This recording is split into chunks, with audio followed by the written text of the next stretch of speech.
Yo tengo una debilidad y es la literatura. Me encanta la literatura. Llena mi alma. Si yo pudiera irme a Alto Bandera Constanza con todos mis libros y mis hijos, yo sería feliz. Porque no cabe duda que la literatura llena mi alma. Nos distingue en esta mañana un hombre de la literatura, Virgilio López Azuán, escritor, educador y artista plástico azuano. Fue rector universitario por 9 años, asesor de múltiples investigaciones académicas y culturales. Es consejero permanente de la Asociación Dominicana de Universidades ADOU. Actualmente es profesor de Lengua y Literatura de la Pucamaima. Voy a seguir, me gusta esto. López Azuán ya ha realizado maestrías en educación, lingüística, estudios afroiberoamericanos, participación social y educación avanzada. Estos estudios los ha realizado en programas con la Universidad de Montreal, Universidad de Murcia, Universidad de Alcalá, UAS, Pucamaima, INTET y URNE. Ha publicado 21 libros y ha obtenido una docena de premios literarios en poesía, cuento y teatro. Es articulista de varios periódicos y revistas y conferencista en universidades nacionales y extranjeras. Damas y caballeros, Virgilio López Azuán. Un honor tenerle aquí, ese caballero. Un honor. Placer, bienvenido, mi estimado. Le damos con mucho Patricia, respeto la bienvenida. Me encantado, Virgilio. William Capellán, es un placer estar con ustedes. Yo me despierto por la mañana con la sonrisa de Patricia Pérez Díaz. Gracias. Comenzó usted a caerme mal. Mire, ¿cómo se siente? ¿Todo bien? Muy bien, pero lamentablemente todo el país enlutecido. Le envié a William Capellán un poema que se llama Heridas, que retrata las heridas humanas en este momento de tragedia. Envío mis condolencias a todas las personas que han sido afectadas de esta lamentable tragedia que no debió pasar en la República Dominicana. Hablemos de poesía. Hablemos de poesía. A mí me gusta, por ejemplo, Franklin Miese Burgos. Me gusta leerlo en voz alta. Me gusta su ritmo, su fluidez. Franklin Miese Burgos es el poeta nacional, o el poeta que fundamental. No es Pedro Mir. Pero mire, el gran poeta de la patria, es un poeta nacional también. Yo le dije que el hermano de Baudilio, Baudilio es nuestro cronista deportivo, me regaló un día a un poeta que yo no lo valorizaba. Y ahí en ese poeta aprendí, leí, conseguí un texto que es fundamental para mí.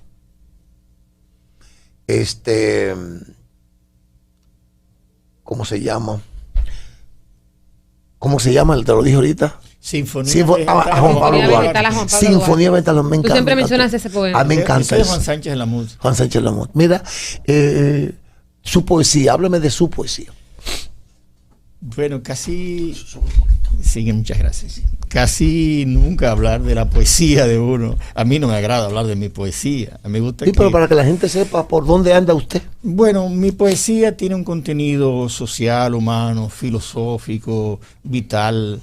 Una poesía que trata de expresar las ideas, los sentimientos, las emociones, las intimidades, no solamente del ser social, sino del ser humano, el ser que trasciende. Ahí está basada. Y nosotros, por ejemplo, hemos trabajado un tipo de poesía efluvista, o sea, que esa poesía que surge libremente, de tipo surrealista, también una poesía en prosa, que retrata verdades del ser humano y de la vida en sentido general. El Agua de los Secos es un libro que recrea leyendas y mitos aborígenes no solamente de los taínos de Quisqueya, recogida por Fray Ramón Pané en su libro memorable, Relación de las Antigüedades de los Indios, sino también que recrea la leyenda mapiripana, la Llorona, que son leyendas que se originaron en las cuencas del río Orinoco y el río Amazonas. O sea que aquí está también en el texto. Me gusta esto. Una obra premiada. Estos textos fueron escritos en el año 1992 y salen ahora. 92. Hace 33 años. Wow. Y está dedicado al malogrado poeta, actor Efraín Ortiz Azuano, que fue asesinado en la caminata cimarrona el 20 de septiembre del 1992, cuando protestaba por la conmemoración del 5º centenario. Efraín Ortiz era del grupo de teatro, de poesía de nosotros, de Asua, y él me decía que escribiera a los taínos, y yo le escribí a los taínos un poema, y de ahí salió el libro que se llama Lago de los Ecos, y hay, por ejemplo, una carta a los indios. Yo le escribo una carta a los indios, ahí está. Y le escribo. ¿Usted le escribe una carta a los indios? Recreo las leyendas, por ejemplo, de Yaya y Yayael, la leyenda de cómo surge el sexo, ¿verdad? La creencia de cómo se hizo el sexo en las mujeres, la visión taína. El Inriri. El Inriri, ¿verdad? Ajá, que por cierto, la portada tiene el pájaro imagen, carpintero. Una imagen que es un lienzo que yo lo pinté también, o sea. Pero en base a la mitología. En base a la mitología taína. Es un libro totalmente Don Virgilio, mitológico. Usted le puede explicar, Patricia se ha quedado estupefacta, sí, que quien le hizo el sexo a la mujer fue el pájaro carpintero. Sí. Patricia, escucha. No. Patricia, oye. Fray Ramón Pané fue un padre jerónimo, vino con Colón, y socializó con los taínos. Se cree que hablaba la lengua taína, ¿verdad? Y los taínos le transmitieron, ¿verdad? Historias, leyendas que ellos creían, y él las tradujo en un libro que se llama Relación de Antigüedades de los Indios, y ahí narra algunos mitos que tenían los indios. Entre esa leyenda está el del Inriri, o sea, el pájaro carpintero, que está reflejado en esta imagen, y es que ellos creían que el sexo de la mujer fue creado por el picoteo en esa zona del pájaro carpintero. Entonces, sobre ese mito también hay un poema recreado muy interesante. Porque lo del mito, de acuerdo, porque me encanta esto, lo del mito. Yo leía un trabajo que hizo Carlos Hernández, un antropólogo amigo mío, que habían sido creados sin sexo. Sin sexo, claro. ¿Oíste, Patricia? Entonces el pájaro carpintero fue el que hizo el trabajo. Exacto. De definir el sexo de la mujer con los picotazos. Como también hay un mito taíno, William, hay un mito taíno sobre el diluvio. De Yayael.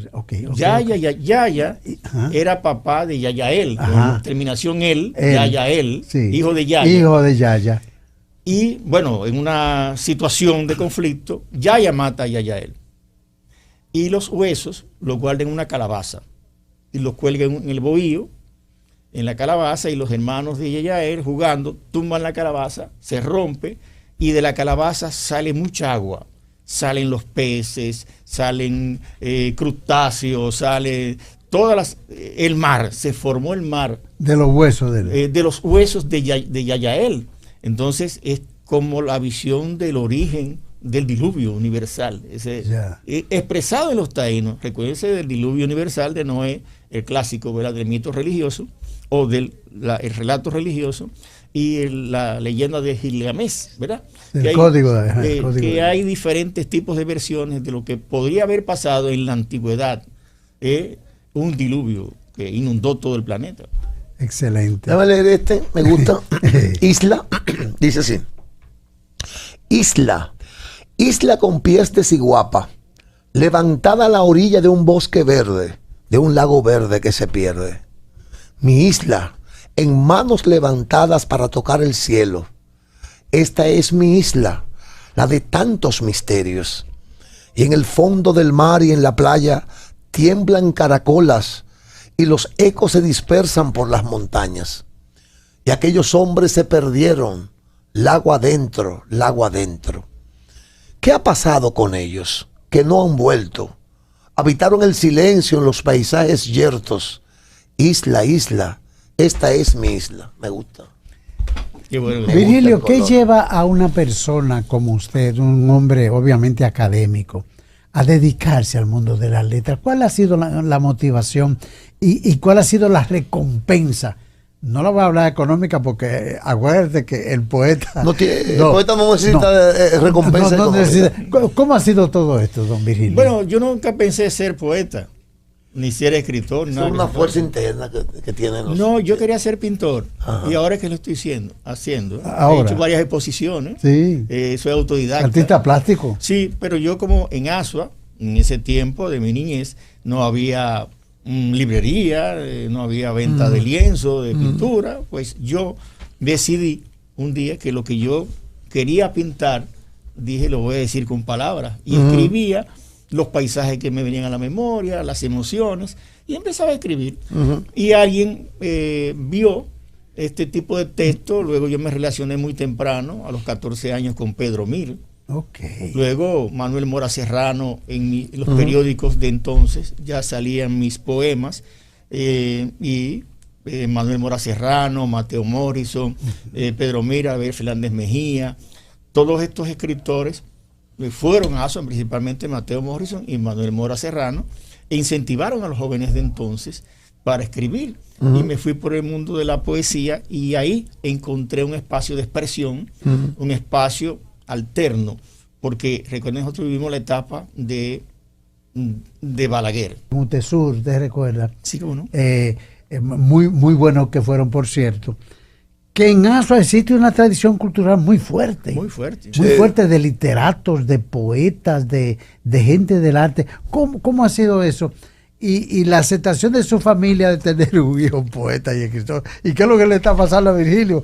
¿Cómo fue esa experiencia, esa vivencia, don Virgilio? Bueno, en mi familia, nosotros tenemos una descendencia boricua. Entonces, mi abuelo era un artista de la construcción. O sea, un artista que hizo grandes aportes a la urbanística en Asua. Y allá en mi familia hay escritores, hay artistas plásticos, hay 4 artistas plásticos y escritores. Lo que pasa es que no todos se han dado a conocer porque, imagínense. Sí. O sea que en ese sentido nosotros, allá no, todo el mundo que me conoce de por vida sabe que yo soy poeta desde pequeño. O sea, y el pueblo me ha aceptado. Mire, don Virgilio, hemos organizado una institución llamada Coordinadora Nacional de Casas de Cultura y Afines. El domingo pasado tuvimos nuestro primer congreso aquí en la Casona Dorada, y lo que andamos es buscando los argumentos válidos y pertinentes para desarrollar una lucha para que el Estado Dominicano le entregue a cultura 1% del Producto Interno Bruto o del Producto Interno Bruto. En el entendido, don Virgilio, que esta sociedad posmoderna, repleta de antivalores, una sociedad violenta, excluida, maltratada, necesita de la cultura. Solo la cultura salva a los pueblos, decía don Pedro de Cosueña. ¿Qué valoración tiene usted de lo que el Estado y la sociedad dominicana hacen por la cultura? ¿Qué cosa usted me puede decir en esta mañana? Ahora que habla de Casa de Cultura, nosotros fuimos... En ASUA no hay, por cierto. Nosotros fuimos abanderados junto con la doctora Celsa Albert Batista, una gran intelectual. Celsa Albert. ¿Ella es de ASUA? Ella era directora general de Cultura, claro. Educación, y era técnico de Cultura. Y abogamos por las casas de las culturas. En ASUA se abrió una, pero hubo que cerrarla porque no hubo patrocinio. Es por ahí que andamos. Por ejemplo, de nuestros propios recursos, pagamos la renta por un año entero. No hubo manera de que el Estado asumiera eso. Y se cerró. Entonces, el proyecto Casa de Cultura es muy importante, y yo creo que el Estado Dominicano y la lucha por el 1% del PIB es muy interesante, porque la cultura, si se cuantifica los aportes de la cultura, la mayoría de esos aportes creen que es el turismo que lo genera. Los aportes culturales se lo llevan pero la gente, pero siempre siempre se siente que son intangibles. ¿Pudiera usted aquí, en ese aspecto tan interesante que usted señala, cómo se pudiera contabilizar o apreciar ese aporte que hace la cultura? Sí. Porque usted dice, el protagonismo se lo lleva el turismo. Entonces, ¿cómo se contabiliza eso? ¿Cómo se puede apreciar? Los aspectos o sea, la gente piensa que la cultura hay cultura intangible, pero hay culturas tangibles. Por ejemplo, la artesanía, la música, los espectáculos, la pintura, las exposiciones. O sea, hay muchísimas fuentes materiales producto de la cultura. El disco es cultura. O sea, bueno, pero cuando llega el turista, ese equipo de baile folclórico que lo recibe es cultura. Claro, y forma parte del turismo. Sí, eso genera riqueza. Sí. Incluso se ha cuantificado, no tengo el dato actualizado, se ha cuantificado el aporte de esos bienes materiales al PIB. Y es mucho más de un 1%. Sí, claro que sí. Claro que sí. Pero lo que pasa es que a veces se cuantifican. Colombia lo ha hecho y lo está trabajando. Incluso, es importante que los sectores culturales planteemos políticas culturales de manera tal que esos aportes al PIB vuelvan a los grupos culturales, vuelvan al trabajo para hacer proyectos de trabajos en los grupos, clubes y grupos folclóricos. Por ejemplo, allá en ASO tenemos varios grupos folclóricos de teatro y todo esto que han ido languideciendo porque necesita un apoyo. Eso es así. Por ejemplo, allá en Asua, que estoy loco por traerlo aquí de extremo a extremo, hay un ballet folclórico que tiene montado los taínos, los bailes taínos. Sí, claro.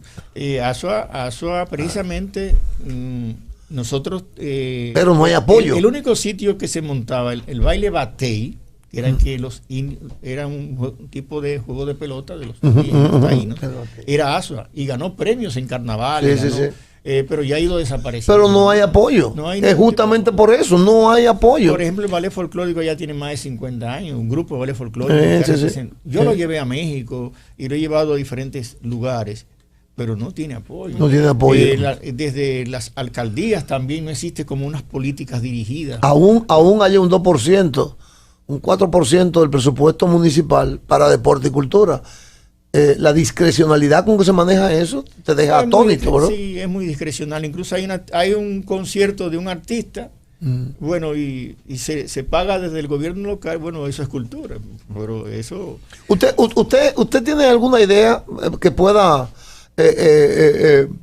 dársela al gobierno ¿usted tiene alguna inquietud con respecto a eso? ¿Qué tiene que hacer el gobierno para despertar nuestra... No. Mira, en el gobierno pasado había un plan que lo llevó, creo que fue José Antonio Rodríguez, de los proyectos culturales. Creo que en este gobierno hay iniciativas también en ese sentido.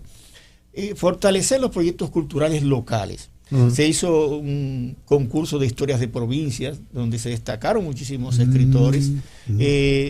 Hay proyectos que eran dirigidos, eran administrados por los sectores culturales locales con fondos descentralizados. Me parece que hay que volver a la descentralización de la cultura. O sea, todo se centra en el ministro, en las actividades grandes. Entonces, que vuelva a los pueblos, que vuelva a los grupos culturales organizados este tipo de actividad. Por ejemplo, en ASO hay más de 100 artesanos. No tienen apoyo. Hay más de 35 artistas plásticos. Hacen una exposición y no hay ni siquiera cómo hacer un brindis. Entonces, es una sociedad... Está como huérfana. Don Virgilio, yo estuve revisando un texto de doña Fleirida de Nolasco, que va a ser reeditado próximamente. Y ella plantea el contenido del areíto, de los areitos, que se ha querido presentar simplemente como un baile y que no.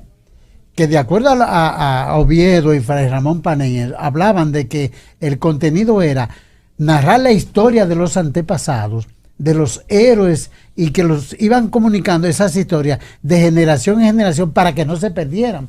Y ese era el contenido de la parte hablada de los areitos. ¿Cómo usted ve esa parte?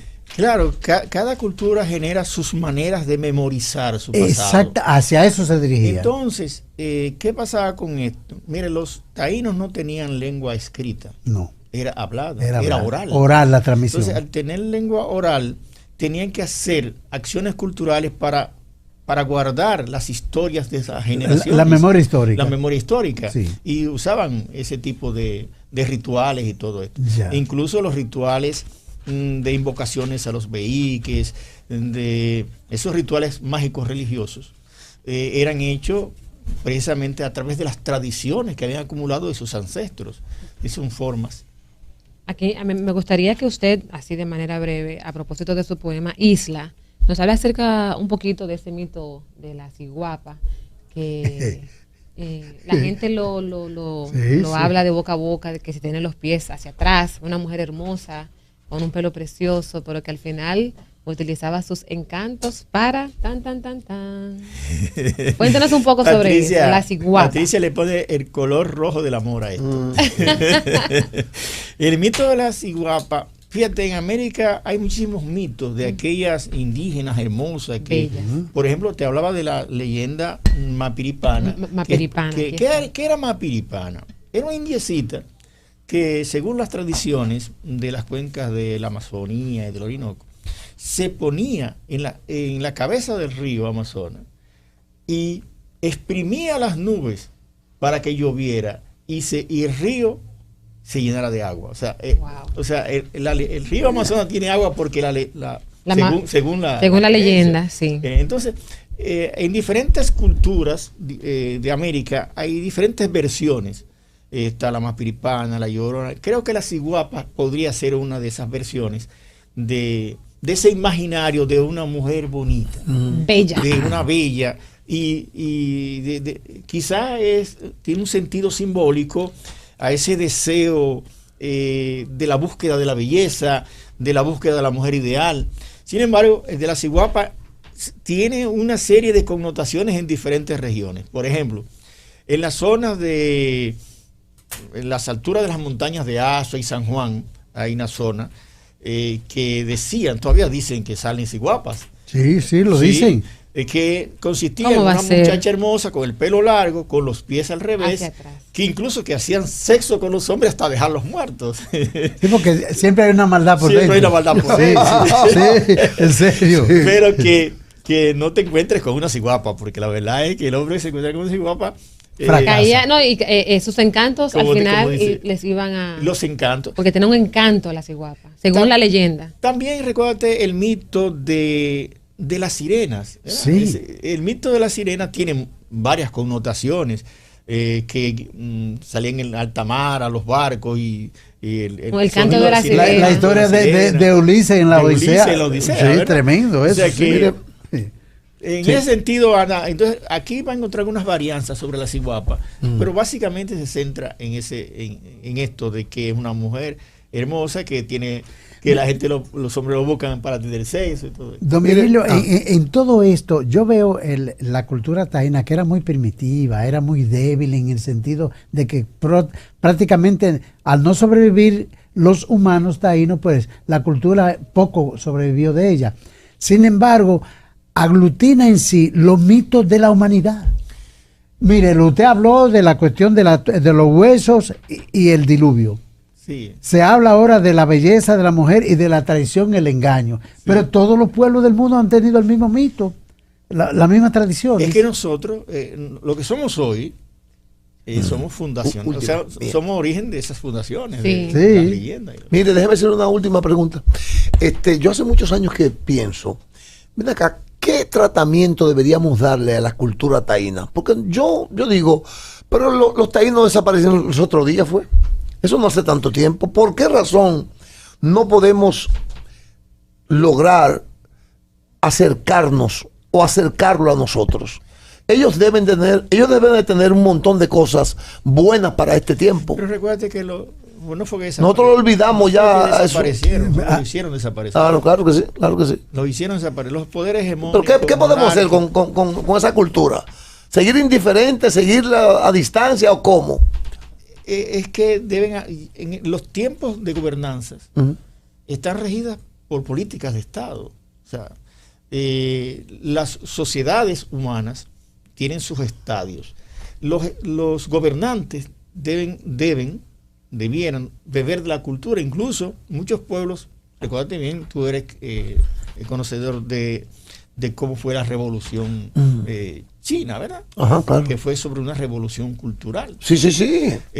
Deben conocer esas simientes de la cultura, pero si tenemos gobernantes que, imagínense, que no tienen ninguna noción, Ni sensibilidad. ni sensibilidad social, ni sentido de la historia, tenemos que elegir mejores gobernantes, tenemos que bajar a las familias.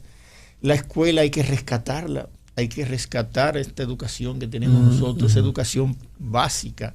En la educación universitaria, yo abogo, como asesor de universidades, abogo por las reformas fundamentales de la educación universitaria, pero cuando nos encontramos con eso, vemos que hay una deficiencia profunda en la educación básica.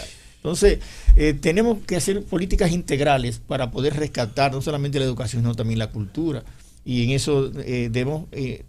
los padres de familia, las juntas de vecinos, las organizaciones culturales, el Estado generar recursos y proyectos focalizados para esto. Pues le agradecemos muchísimo, mi estimado Excelente. caballero. Debo decir que para mí ha sido un honor Gracias. estrechar su mano y tenerle a mi lado. Gracias. Y me lo permite de nuevo, qué bendición. Tenerle aquí a mi lado al poeta, escritor, nuestro querido Virgilio López, que es de Azua, y qué bueno que es de esa provincia tan hermosa, Y que vive una en provincia Azua. luchadora Sí, también, sí, hace su vida. que fue una parte de la historia de Sí, nuestra de la- independencia, Está muy lindo, de nuestra Virgilio. independencia. Está hermoso. De hecho, él casi no forma parte de la historia de Azua. Él es la historia de Azua. Escritor, Muchas poeta gracias. y ensayista. Sí, Así señor. que gracias Y también catedrático. por traernos este libro, Lago de los Ecos, Sí, su yo- última publicación, Yo sé que se más van a agotar reciente. todo, ¿verdad?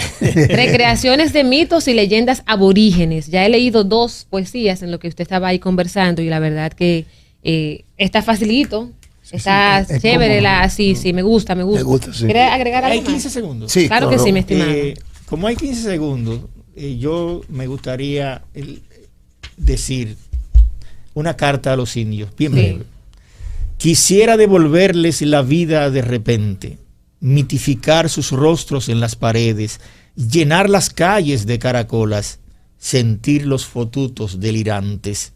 Pero siglos y ausencias me dominan, como remolinos vienen los recuerdos a levantar hojarascas en mis adentros. Tanto tiempo separados, clausuraron sus cuerpos los trabajos, cercenaron sus voces en los yaugrumos. Nadie los vio perderse por la noche. Las carabelas hirieron los mares, el manatí duerme sueños largos, y del mar brotaron las leyendas, y la tierra parió mitos y tragedia. Tantas cosas han pasado, la paz del agua rompió su espejo, y ustedes se fueron río abajo, distraídos, agrietados. Retumban los tambores y las sombras se mueren en los ingenios. Azúcar y negros vienen de la caña. El látigo suena, golpea la carne dolida de la muerte, golpea duendes. Debieron marcharse los espejos, devolver el cobre de sus miradas al cielo. Quiero decirles que me duele la vida, que los llevo en los detalles y en los destellos, que las palabras amargan mi boca si no los nombro a ustedes.